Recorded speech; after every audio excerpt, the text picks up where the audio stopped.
আসসালামু আলাইকুম। আজকের এই লেকচারে আমি মাইক্রোপ্রসেসর ডিকোডার সার্কিট নিয়ে আলোচনা করব। তো এই মাইক্রোপ্রসেসর ডিকোডার সার্কিটের পাশাপাশি আমি এখানে একটি সার্কিট যেটা হলো 8088 ডিমাল্টিপ্লেক্সড মাইক্রোপ্রসেসর এবং এখানে একটি ট্রুথ টেবিল ড্র করে রেখেছি যাতে করে আপনারা এই সার্কিটটি খুব ভালোভাবে বুঝতে পারেন। তো এই সার্কিটে আমাদের হেয়ার ইউজেস 8264 ইপিরোমস মানে 8টা 276 ইপিরোমস মানে এগুলো হলো 276 ইপিরোমস। ইপিরোমসটা কি? Erasable programmable read only memories. তাহলে এখানে আমরা দেখতে পাচ্ছি যে 8টা সেকশনে ডিভাইড করা আমাদের একটি মেমোরি চিপ রয়েছে।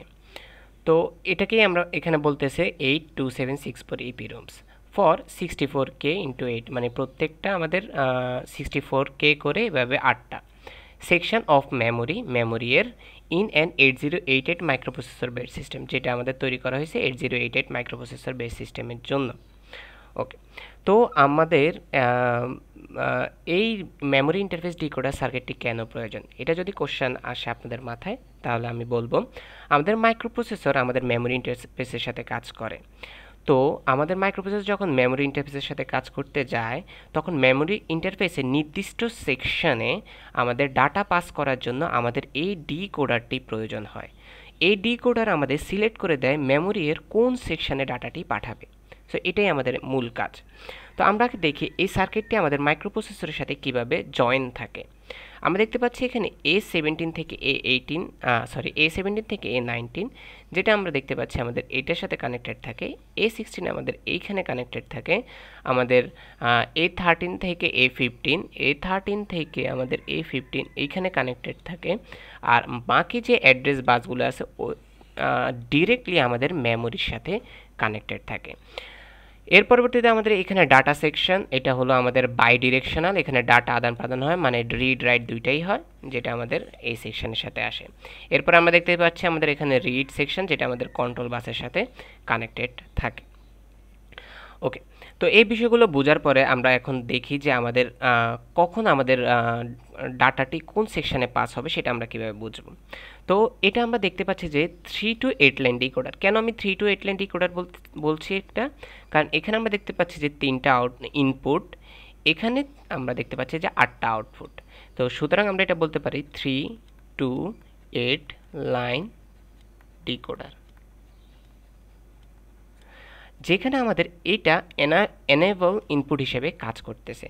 মানে হলো এটা যখন এনেবল থাকবে তখনই আমাদের ইনপুটগুলো অনুযায়ী আউটপুট কাজ করবে। তো এটা কখন এনেবল থাকবে? যখন আমাদের G1 এর ভ্যালু 1, G2B এর ভ্যালু 0 এবং A2B এর ভ্যালু 0 যখন এমন অবস্থায় থাকবে তখনই আমাদের এই 3 to 8 লাইন ডিকোডারটি এনেবল হবে। তাহলে এর ভ্যালু 1 হতে হলে অবশ্যই এখানে 1 আসতে হবে ইনপুট হিসেবে। G2B এর ভ্যালুটাও এখানে 0 আসতে হবে। সো এখানে যখন 0 আসবে তখনই 0 আসবে যখন আমাদের A17, A18, A19 এই তিনটি জায়গায় 1 থাকবে। আমরা জানি যে অ্যান্ড অপারেশনে 1 মাল্টিপ্লাই হয়ে আমাদের 1 হয়। তারপরে আমাদের এখানে যেহেতু NAND অপারেশন হচ্ছে তার মানে 1টা আমাদের রিপ্লেস হয়ে 0 হয়ে যাবে, তখনই আমরা এখানে 0 ভ্যালুটি পাবো। আর এখানে গ্রাউন্ড আছে, সুতরাং সবসময় আমরা এখানে লো ভ্যালু পাবো 0। যখনই এমনটি ঘটবে তখনই আমাদের ডিকোডারটি এনেবল হবে। এরপরে আমাদের ইনপুট অনুযায়ী আমাদের আউটপুটগুলো দেখাবে। সো আমরা দেখি কিভাবে কাজ করে। যখন আমাদের এর ভ্যালু 0, বি এর ভ্যালু 0, সি এর ভ্যালু 0, এখানে 0 0 0 আসবে, তখন আমাদের এই 0 নাম্বার সেকশনটি চালু হবে এবং কি সিই যখন এনেবল থাকবে তখন আমাদের ডাটাটি পাস হবে এই সেকশন দিয়ে।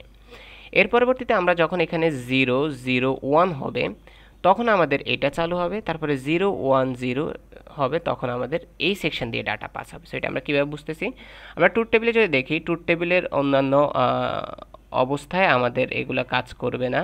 আমাদের যখন এনেবল হবে মানে 0 0 1, যেটা আমি এখানে দেখাইছি 0 0 1 থাকবে এবং কি আমাদের এ বি সি এর ভ্যালু 0 0 থাকবে, তখন 0 নাম্বার এনেবল হবে। এটা সবসময় 0 0 1 0 0 1 থাকলে তখন এনেবল হবে। তো ইনপুট আমাদের এখানে 0 0 1 যখন হবে তখন আমাদের এখানে 1 নাম্বার এনেবল হবে। যখন আমাদের 0 1 0 হবে তখন 2 নাম্বার এনেবল হবে।